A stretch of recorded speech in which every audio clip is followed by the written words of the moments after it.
مذہب کے بارے میں دو طرح کے نظریات پائے جاتے ہیں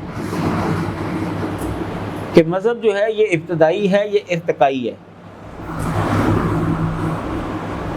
جو اہل مذہب ہیں وہ مذہب کو ابتدائی مانتے ہیں، جبکہ ملحدین جو ہے وہ مذہب کو ارتقائی مانتے ہیں۔ اس کا مطلب کیا ہے؟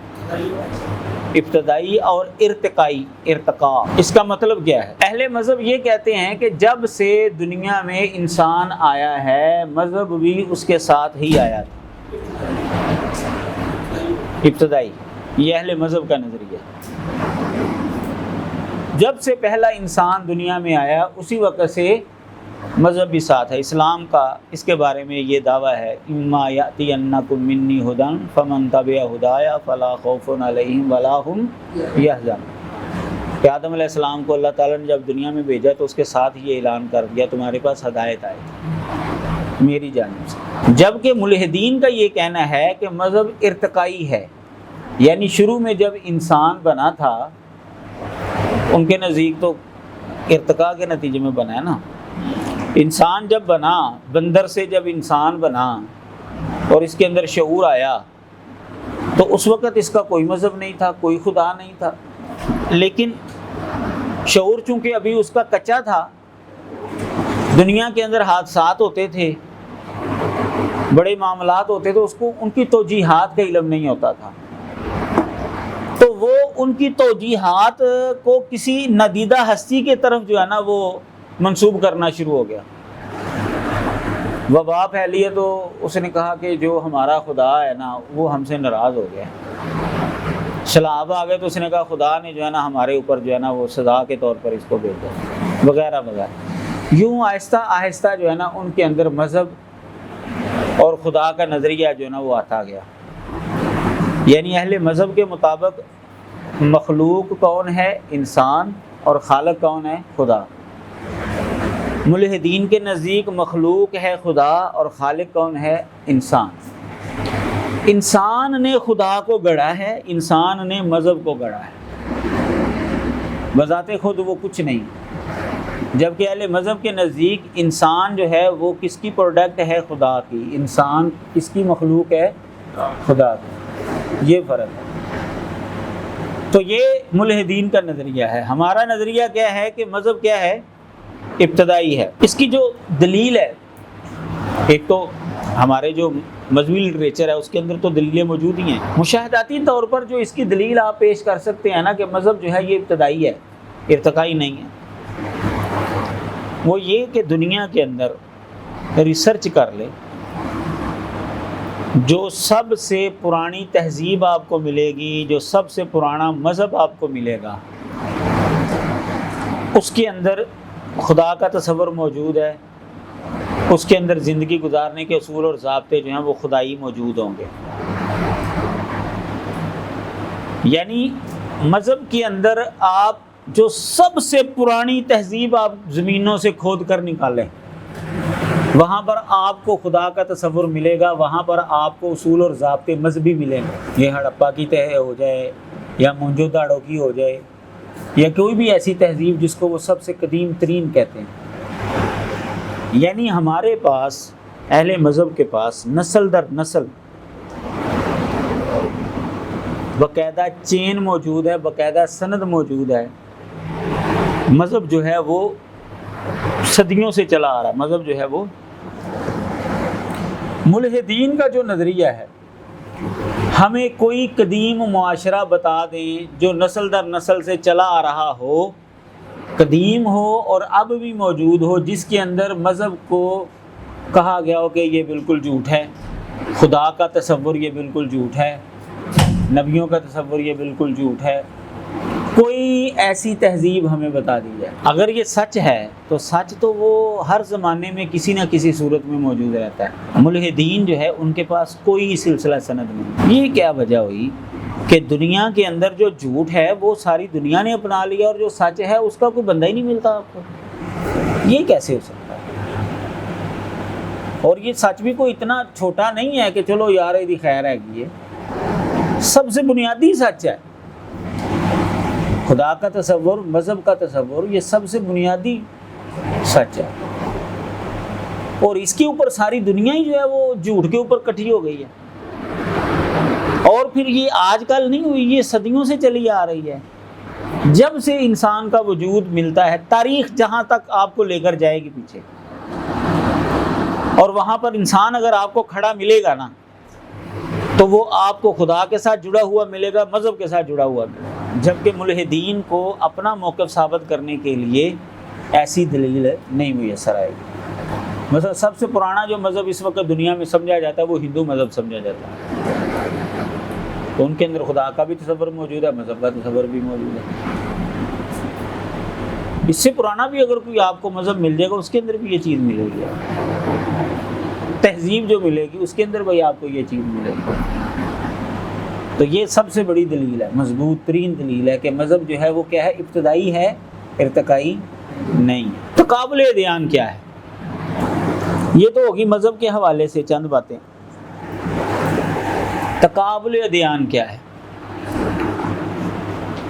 جب آپ یونیورسٹیوں کے اندر جائیں گے نا تو آپ کے سامنے تقابل ادیان پڑھانے والے جو پروفیسر حضرات ہیں نا وہ ایک بات کریں گے. عموماً جو وہ کرتے ہیں، کہتے ہیں جی تقابل ادیان جو ہے نا یہ درست نہیں ہے، مطالعہ ادیان جو ہے نا یہ لفظ درست ہے. یہ ہمارے یونیورسٹیوں اور کالجوں کے جو حضرات ہیں نا یہ متاثر ہوتے ہیں یورپ سے.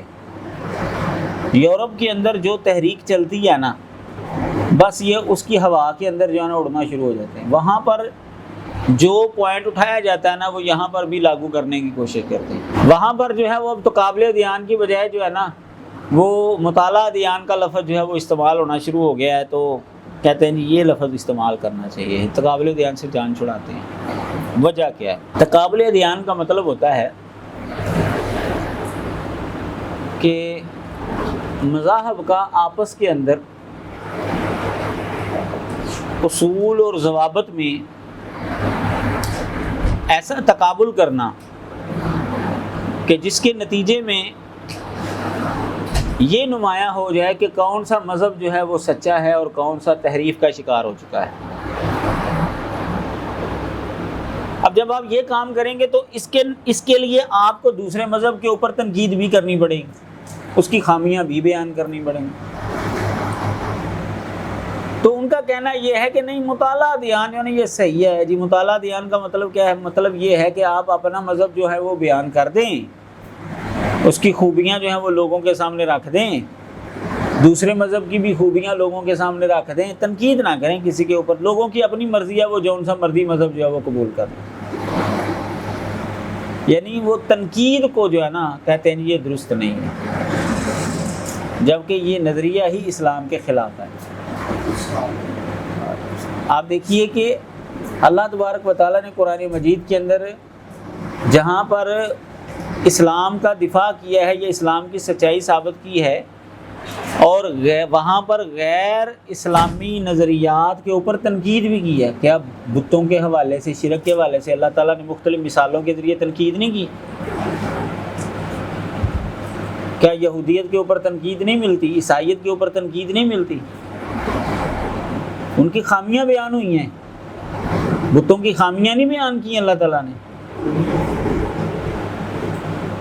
تو اسلام جو ہمیں طریقہ بتاتا ہے وہ یہ ہے کہ آپ اپنے مذہب کی خوبیاں بیان کریں، اور جو مد مقابل مذاہب ہیں ان کے اندر جو خامیاں پائی جاتی ہیں، ان کے اندر جو خرابیاں پائی جاتی ہیں وہ بھی لوگوں کے سامنے رکھیں. تبھی تو جا کر آپ اپنے مذہب کو سچا ثابت کر سکیں. اس لیے تقابل ادیان کا مطلب یہ صحیح ہے کہ ہم اپنے مذہب کی سچائی بھی رکھیں اور مد مقابل کی خامیاں بھی بیان کریں، اور جو ان کی طرف سے سوالات اٹھائے جا رہے ہیں آپ کے مذہب کے اوپر آپ اس کا جواب بھی دیں. تو ہم چونکہ مسلمان ہیں اس لیے ہم اسلام کا دفاع کریں گے. اس لیے ہمیں سب سے پہلے یہ بات ذہن میں رکھنی چاہیے تقابل ادیان کے لیے کہ اسلام سچا مذہب ہے. اسلام کیا ہے؟ اگر ہم ہی شکوک و شبہات کا شکار ہو گئے یا ہم ہی شکوک و شبہات کا اظہار کریں گے تو ہم اپنا مقدمہ کیسے لڑ سکیں گے؟ آپ کسی بھی وکیل سے پوچھ کر دیکھیں، کہ اگر آپ اپنے دلائل کے اوپر ڈاواڈول ہوں تو کیا آپ پورے کانفیڈنس کے ساتھ جج کے سامنے بحث کر سکتے ہیں؟ وہ کہے گا کبھی بھی نہیں۔ میں جج کے سامنے اسی وقت جو ہے پورے وزن کے ساتھ بات کر سکتا ہوں جب مجھے پورا یقین ہو کہ میرے دلائل جو ہیں وہ بالکل صحیح ہیں۔ اگر آپ اسلام کا دفاع کرنے کے لیے نکلے ہیں اور آپ کو یقین ہی نہیں کہ اسلام سچا مذہب ہے تو آپ کیسے مضبوطی کے ساتھ بات کریں گے؟ آپ تو خود شکوک و شبہات کا شکار ہو جائیں گے۔ اس لیے یہ مستشرقین کا اور ان سے متاثر لوگوں کا یہ کہنا یہ بہت بڑا دھوکہ ہے۔ وہ یہ کہتے ہیں جی اگر آپ تقابل کرنا چاہتے تو پھر آپ اپنے مذہب کو بھی ان کے لیول کے اوپر لائیں، یعنی جیسے آپ یہودیت کے بارے میں شک کر رہے ہیں، عیسائیت کے بارے میں شک کر رہے ہیں، آپ اسلام کو بھی اس لیول پر لا کر پھر آپ تحقیق کریں۔ یہ اسلام ہمیں اس کی ہرگز اجازت نہیں دیتا۔ اسلام جو ہے وہ سچا مذہب ہے، یہ یاد رکھے۔ پہلا اصول یہ ہے محقق کے لیے، تقابل ادیان کے اسٹوڈنٹ کے لیے، کہ وہ اسلام کو کیا مانے؟ سچا مذہب مانے، اور پھر اس کے دفاع کے لیے جو ہے وہ جو بھی کر سکتا ہے وہ کرے۔ دوسری چیز تقابل ادیان کے لیے، جو تقابل ادیان کے اسٹوڈنٹ کے لیے ضروری ہے، وہ یہ ہے کہ اسے اپنے مذہب کے بارے میں علم ہونا چاہیے، اپنے بنیادی ماخذ کے بارے میں وہ اس کو علم ہو، اور جہاں سے اسلام اخذ ہو رہا ہے، اسلام کی باتیں واضح ہو رہی ہیں، ان کو وہ ڈائریکٹ پڑھ سکتا ہو، یعنی اس کو قرآن حدیث کا علم ہو، قرآن حدیث کا علم ہو۔ ایک بندہ جو ہے قرآن حدیث کا علم ہی نہیں رکھتا تو وہ تقابل ادیان کرے گا تو وہ پھسل جائے گا، گمراہ ہونے کے چانس زیادہ ہیں۔ اگر گمراہ نہ بھی ہو فرض کریں تو وہ شرمندگی کا باعث ضرور بنے گا، کیونکہ جب آپ کسی کے اوپر تنقید کریں گے وہ آپ کے اوپر بھی سوال اٹھائے گا۔ یہ تو نہیں ہے نا کہ آپ عیسائیت والوں کے عیسائیت کے اوپر تنقید کریں، ان کے نظریات کے اوپر اعتراض کریں تو وہ آپ کے اوپر اعتراض نہ کریں، یہ تو ہو ہی نہیں سکتا۔ اب ایسے ساتھی جو کرتے کیا ہیں، کئی ایسے ساتھی ہیں فیس بک وغیرہ پر جو ہے وہ بڑی اچھی گفتگو کرتے ہیں عیسائیوں کے ساتھ، بڑا مطالعہ ہے ان کا، لیکن جب وہ اسلام کے اوپر حملہ آور ہوتے ہیں تو پھر بیچارے جو ہے نا وہ بھاگ جاتے ہیں۔ یہ ہمارے ساتھی، یا وہ ہم جیسے لوگوں سے رابطہ کر کے کہتے ہیں جی آپ چونکہ جانتے ہیں تو آپ اس کا جواب دیں۔ اور پھر ایک چیز اگلی بھی یہ بھی ہوتی ہے کہ بسا اوقات وہ جس بات کا جواب نہیں نہ آ رہا ہوتا، مثلا بخاری شریف کی حدیث ہے تو وہ اس کا انکار کر دیں گے، جی یہ کسی راوی کو غلطی لگی، چلیں یہ نبی علیہ السلام کی حدیث نہیں ہے، یہ صحیح نہیں ہے۔ مثلا حضرت عائشہ رضی اللہ تعالیٰ عنہ کی جو عمر کا حوالہ ہے قرآن بخاری شریف کے اندر، کہ 6 سال کی عمر میں نکاح ہوا، 9 سال کی عمر میں رخصتی ہوئی ہے، تو اب جو قرآن حدیث کا علم نہیں رکھتے تو وہ کہتے ہیں یہ راوی کو غلطی لگی، اصل میں 18 سال ان کی عمر تھی، 18-19 سال ان کی عمر بنتی ہے، یہ حدیث صحیح نہیں ہے۔ اب بخاری شریف کی حدیث کا انکار کر رہے ہیں، وجہ علم نہیں ہے بیچاروں قرآن حدیث کا۔ اس لیے جو تقابل ادیان کا اسٹوڈنٹ ہے نا، اس کے لیے سب سے پہلی چیز یہ ہے کہ وہ اسلام کو سچا مانے، دوسری چیز یہ ہے کہ اسے اپنے مذہب کے بارے میں علم ہونا چاہیے، قرآن حدیث کو وہ بخوبی جانتا ہو۔ اس لیے میں نے کئی جگہ پر یہ بات کہی ہے کہ جو مدارس کے طلبہ ہیں نا انہیں اس فیلڈ کے اندر آنا چاہیے۔ یہ پروفیسر حضرات اسکول اور کالجوں والے جو ہیں نا، جو دین کا نہیں پڑھے ہوئے، ان کا اس فیلڈ کے اندر آنا جو ہے نا وہ ٹھیک ہے، فائدہ تو ہے ہی لیکن خطرہ بھی ہے، وہاں پر خطرہ بھی بہت زیادہ ہے۔ لیکن اگر قرآن حدیث کو جاننے والے آئیں گے تو یہاں پر فائدہ زیادہ ہے، فائدہ زیادہ ہے۔ کوئی کا دکا چلو کوئی مرتد ہو بھی جاتے ہیں، مولوی بھی تو مرتد ہو سکتے ہیں نا، لیکن بہت کم ہے، بہت کم۔ تیسری چیز جو اسٹوڈنٹ کے لیے ضروری ہے وہ یہ، یاسر واجدی اچھا آدمی ہے، الہاد کے والے سے بہت کام کیا اس نے، کر رہا ہے۔ قیصر احمد راجہ، قیصر احمد راجہ وہ عالم دین تو نہیں ہے لیکن وہ ٹھیک ہے، جدید افکار پر، جدید افکار کے اوپر اس کی اچھی پکڑ ہے، ٹھیک ہے وہ۔ اور یہ اس پر ساحل ندیم بات کرتے ہیں۔ ساحل ندیم نہیں صحیح بنا۔ گمراہ بننے کی ایک نشانی یاد رکھیں، گمراہ بننے کی یہ نشانی یاد رکھیں کہ وہ اپنے علم کو آنا ولا غیری کے درجے پر رکھے گا اور علماء کو جو ہے نا وہ خوب رگڑا لگائے گا اور علماء سے لوگوں کو متنفر کرے گا۔ جو وہ نظریہ پیش کر رہا ہے یا جو وہ مطلب بیان کر رہا ہے نا کسی آیت کا یا حدیث کا، اس کے بارے میں وہ یہ ایسے بیان کرے گا کہ جیسے اس کے علاوہ کسی دنیا والوں کو بات سمجھ آئی ہی نہیں، وہ سارے جھوٹی بولتے رہے۔ اور پھر مولویوں کو جو ہے نا وہ خوب گندا کرنے کی کوشش کرے گا، کیونکہ لوگوں نے جو تصدیق کروانی ہے، کروانی کس سے ہے؟ علماء سے کروانی ہے۔ تو علماء کو جب وہ گندا کر کے پیش کریں گے تو عوام جو ہے ان سے متنفر ہو چکی ہوگی، وہ ان کے پاس جائیں گے نہیں، تو اس کی بات کوئی سچا سمجھیں گے۔ گمراہ بندے کی یہ نشانی یاد رکھیں، جو بندہ علماء کے اوپر جو ہے نا وہ تانا زنی کرتا ہے نا اور اپنے علم کو جو ہے نا وہ حرف آخر سمجھ رہا ہے، وہ بندہ صحیح نہیں ہے، وہ گمراہ بندہ، پکی بات ہے۔ ساحل ندیم کے اندر یہ بیماری ہے۔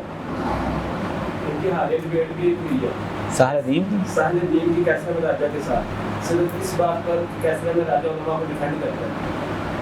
اس نے ایک جملہ بولا کہ ساحل ندیم نے کہ آپ کو کیا پڑی ہے، آپ ان مولویوں کے دفاع کرتے ہیں، تو قیصر نے کہا تو آپ کیا چاہتے ہیں کہ میں آپ کی جوتے اٹھاؤں؟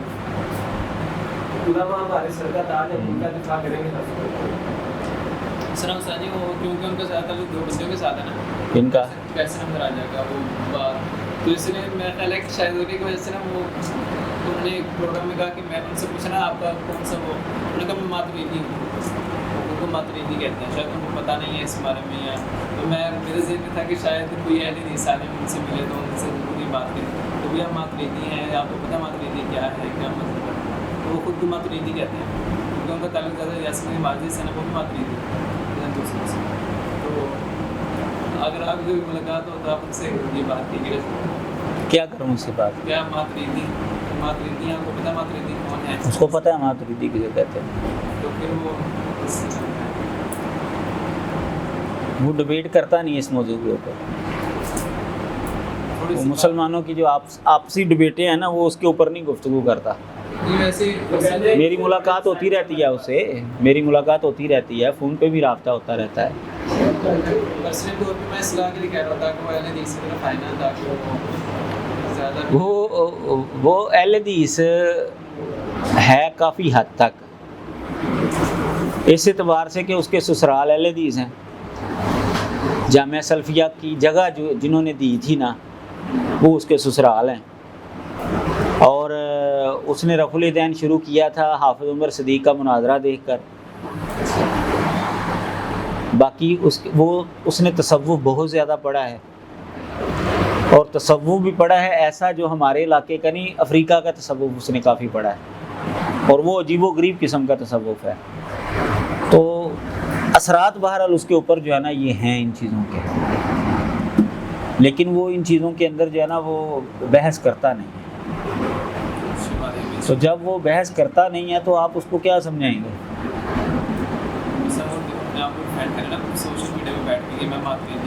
نہیں وہ ویسے کسی نے اس کو زبردستی اس کے منہ سے کہلوا لیا ہوگا، وہ عام طور پر یہ بات کرتا ہی نہیں ہے۔ مجھے نہیں پتا اس نے یہ کہا ماتریدی کا، پوچھ لوں گا میں ویسے تو۔ بہرحال وہ سب سے رہنمائی لیتا ہے، علماء دیوبند سے بھی لیتا ہے، اہل حدیثوں سے بھی لیتا ہے، سب سے وہ۔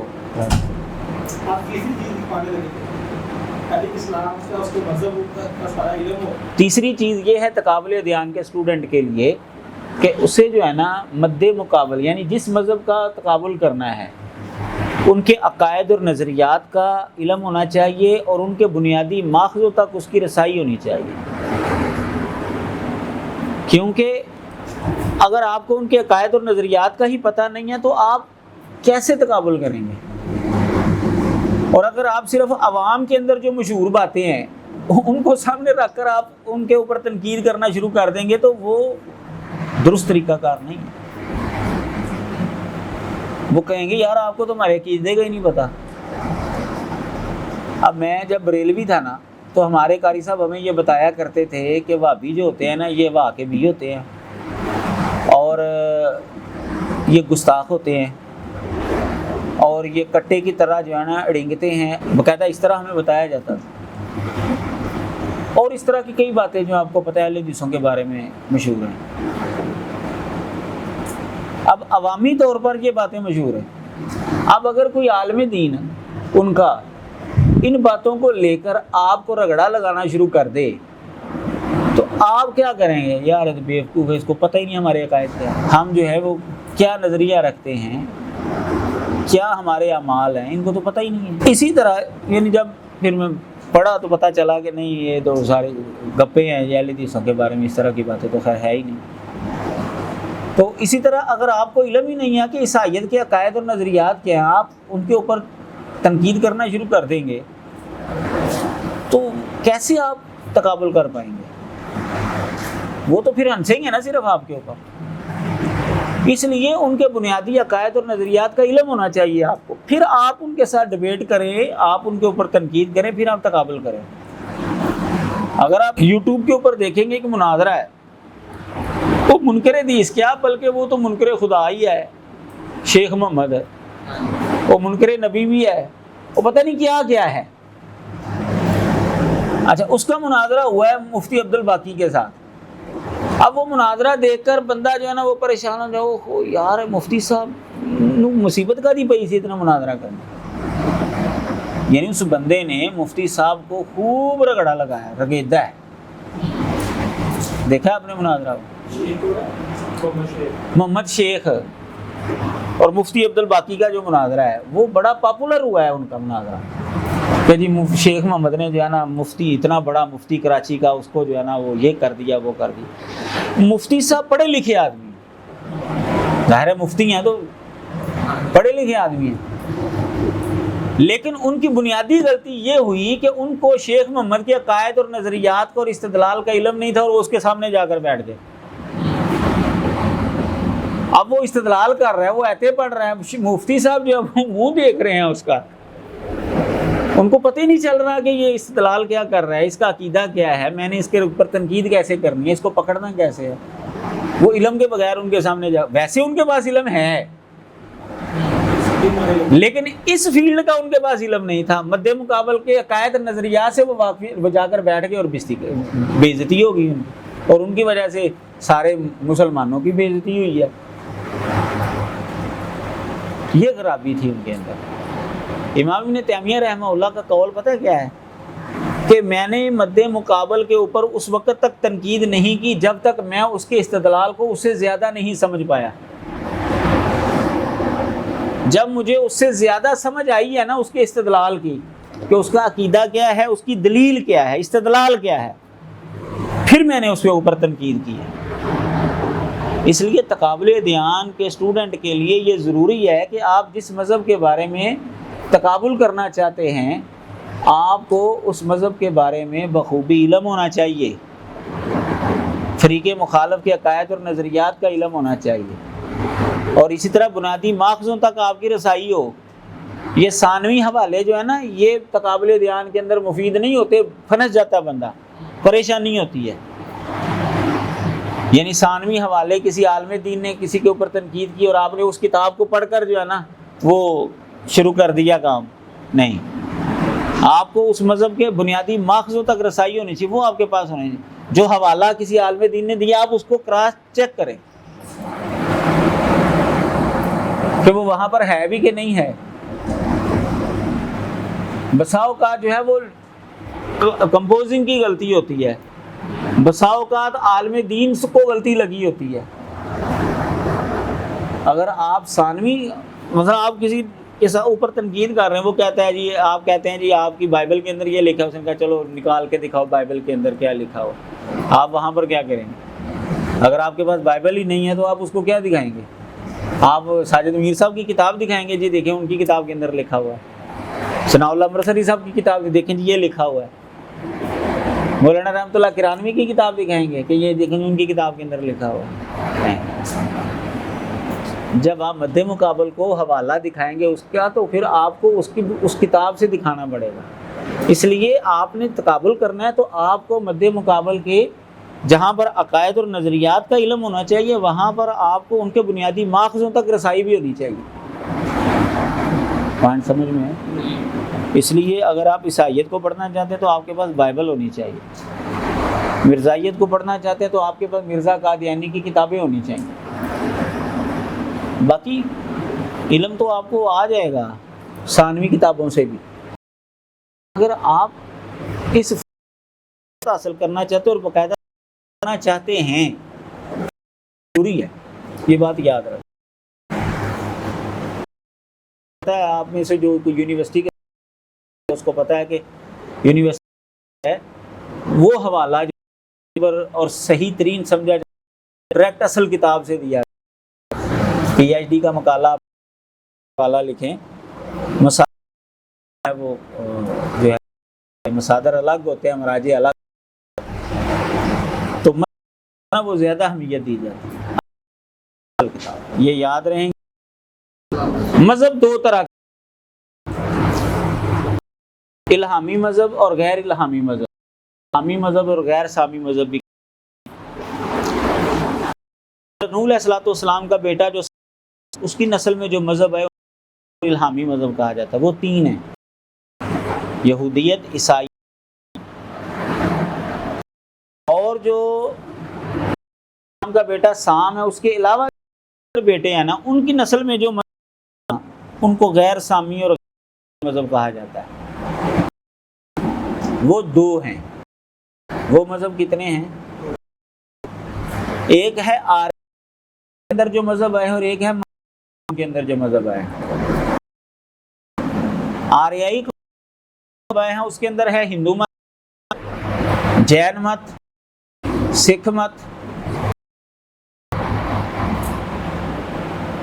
منگول قوم کے اندر جو مذہب آئے ہیں وہ ہیں شنٹوئزم تاؤزم کنفیوشن. ایک مذہب رہ جاتا ہے بدھ مت. بدھ مت کے اندر اختلاف ہے. بعض اس کو آریائی قوم کے اندر لاتے ہیں اور بعض اس کو جو ہے وہ منگول قوم کے اندر لاتے ہیں. اس کے اندر اختلاف ہے. ان کو غیر الہامی مذہب کہا جاتا ہے اور غیر سامی مذہب کہا جاتا ہے. الہامی مذہب کا مطلب کیا ہے اور غیر الہامی مذہب کا کیا مطلب ہے؟ وہ مذاہب کے جن کے اندر یہ تصور پایا جاتا ہے کہ خدا تعالیٰ نے وقتاً فوقتاً انسانوں کے ساتھ کلام. اس کا نام یہودیت ہے. یہ قطعاً جو ہے یہ ابتدا میں ثابت نہیں بھی کہا جاتا ہے اور اسی طرح اس کو صہیونیت بھی کہا جاتا ہے. یہودا مذہب یا یہودیت اس کو کیوں کہا جاتا ہے؟ بعض اہل علم کا کہنا ہے کہ ہادہ یہودو کا معنی ہوتا ہے رجوع کرنا. انا ہدنا الیک قرآن مجید کے اندر آتا ہے. تو چونکہ ان لوگوں نے بچڑے کی جب پوجا کی تو پھر اس کے بعد رجوع کیا تھا توبہ کی تھی تو ہدنا کا لفظ استعمال کیا تھا انہوں نے. وہاں سے اس مذہب کا نام جو ہے نا وہ یہودیت پڑ گیا. بعض اہل علم کا کہنا ہے کہ ہادہ یہودو کا معنی ہوتا ہے تلاوت کرتے وقت سر کو تیزی سے ہلانا. یہ لوگ جو ہے نا یہ تورات کی جب تلاوت کرتے ہیں نا تو سر کو تیزی سے ہلاتے ہیں. تو اس کی طرف نسبت کرتے ہوئے ان کے مذہب کا نام یہودیت پڑ گیا کہ یہ ایسا مذہب ہے جس میں کتاب تلاوت کرتے ہوئے سر کو ہلایا جاتا ہے. بعض اہل علم کا یہ کہنا ہے کہ یہ حضرت یعقوب علیہ السلام کا جو بیٹا تھا نا یہودا اس کی طرف اس کے قبیلے کی طرف اس کی طرف نسبت کرتے ہوئے اس کا نام جو ہے نا وہ یہودیت پڑ گیا. حضرت یعقوب علیہ السلام جن کا لقب اسرائیل ہے ان کے 12 بیٹے تھے. 4 بیویوں سے 12 بیٹے ہوئے اور ہر بیٹے کی آگے جو نسل چلی تو وہ ایک پورا قبیلہ بن گیا اور اسی کے نام سے معروف ہوا. ان کے کل 12 قبیلے تھے. عیسیٰ علیہ السلام سے تقریباً کوئی 600 سال کے قریب 600 سال پہلے بابل کا جو بادشاہ تھا بابل یہ عراق کا ایک شہر تھا، وہاں کا جو بادشاہ تھا نبوکد نظر، ہماری کتابوں میں اس کا نام بخت نصر لکھا ہوا ہے، اس نے یروشلم پر حملہ کیا، فلسطین کے اوپر حملہ کیا، ان کی ہیکل تباہ کر دی اور یہودیوں کو پکڑ کر جو ہے نا وہ اپنے شہر میں لے گیا، قید کر دیا وہاں پر جا کے۔ تقریباً 70 سال وہاں پر قید رہے۔ ایران کا بادشاہ فیسا خورس یا سائرس اعظم، اس نے عراق پر حملہ کیا اور وہ غالب آ گیا، اور اس نے قیدیوں کو کہا جو جانا چاہتا ہے اپنے اپنے علاقے میں چلا جائے، مجھے کوئی مسئلہ نہیں۔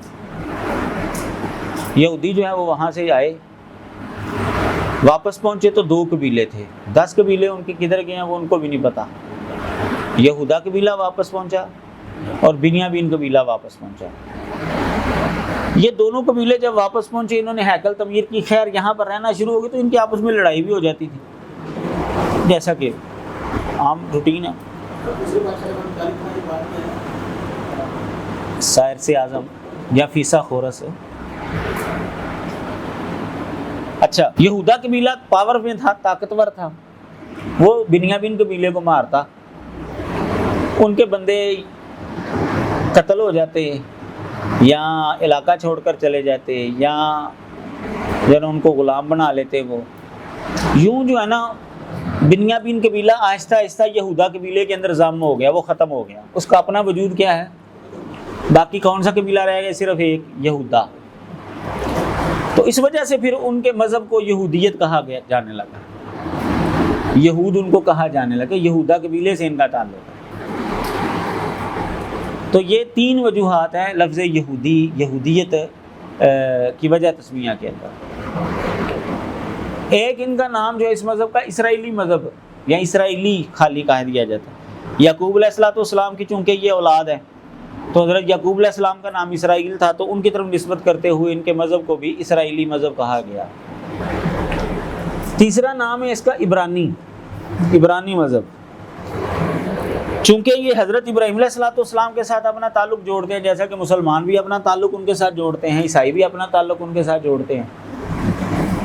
تو ان کے نسب نامے کے اندر جو ہے نا ابراہیم علیہ السلام کے نسب نامے کے اندر ایک ابر نامی شخص آتا ہے، عین کے ساتھ ابر، عین با اور را، ابر نامی شخص آتا ہے۔ تو اس کی طرف نسبت کرتے ہوئے حضرت ابراہیم کو عبرانی کہا گیا، پھر ان کی آگے اولاد کو عبرانی کہا گیا، یوں ان کے اندر جو مذہب آیا حضرت یعقوب علیہ السلام کی اولاد کے اندر، تو اس کو جو ہے وہ عبرانی مذہب کہا جانے لگا۔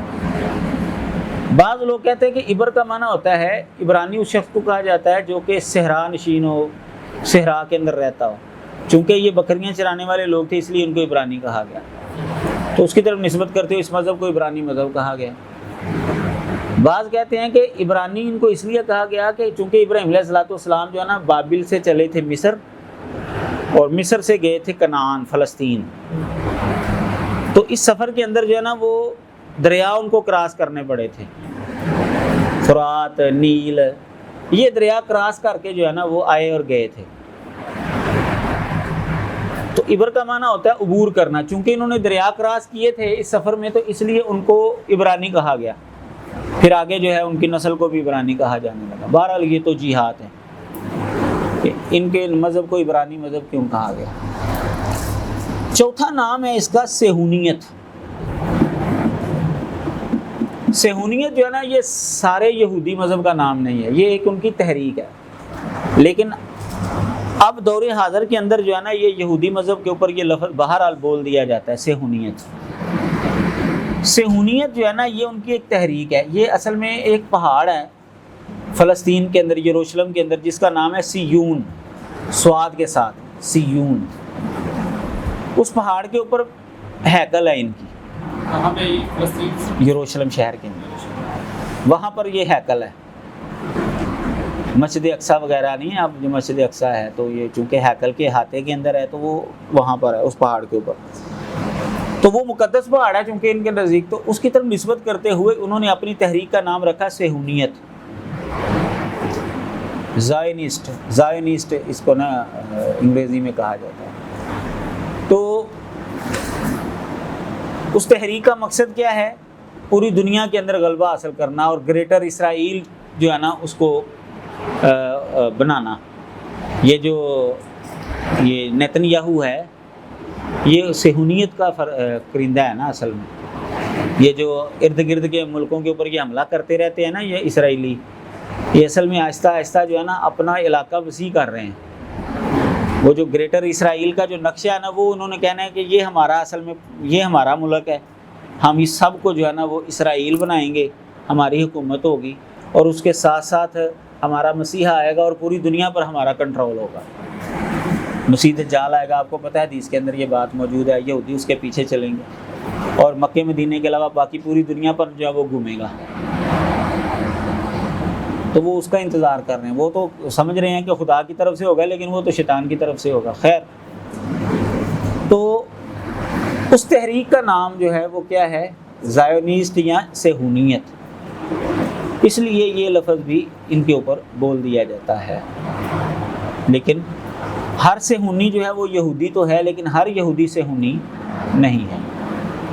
جیسے ہمارے ہاں لشکر طیبہ تحریک جی جماعت الدعوہ ہے یا دعوت اسلامی ہے یا جماعت اسلامی والے, ہم یہ تو کہہ سکتے ہیں کہ یہ سارے مسلمان ہیں لیکن ہم یہ نہیں کہہ سکتے کہ سارے مسلمان لشکر طیبہ والے ہیں, سارے مسلمان جماعت اسلامی ہیں, ہم یہ نہیں کہہ سکتے. اسی طرح ہر صہیونی یہودی تو ہے لیکن ہر یہودی صہیونی نہیں. ہاں جی, یاد رہے گا اگلے ہفتے میں ان کے عقائد اور نظریات کے حوالے سے, ان کی عیدوں کے حوالے سے وغیرہ وغیرہ ہم وہ پڑھیں گے انشاءاللہ.